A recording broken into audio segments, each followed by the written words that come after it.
Hi guys, today we're going to replace engine air filter in our 2016 Scion TC. It is located underneath this cover.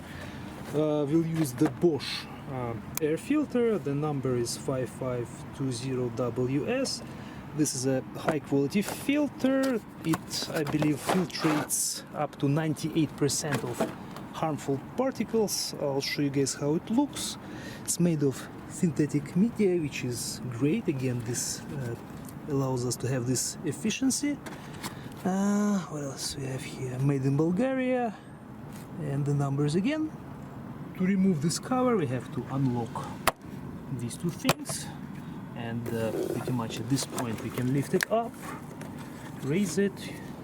You can even disconnect this wire.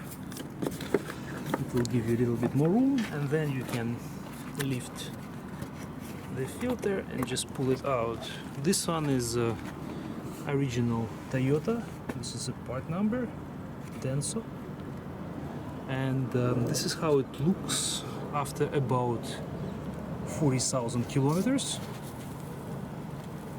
You'll see some debris inside, some particles, and in general you guys should replace the engine air filter around at 30,000 miles or 50,000 kilometers. But as I said, even after 40, you can tell that it gets actually quite dirty. So I will compare this one to the original. I'll show you guys how they look. This is this side and this side. And look how white it is when it is new. The other difference that you can tell is that on the Bosch we have the rubber seal all around. In this case, it's just regular material. I will insert the filter this way. Make sure that the filter sits properly in its place. Then we can start closing this cover. You will see two hooks in the back. They'll have to go in this way, all the way.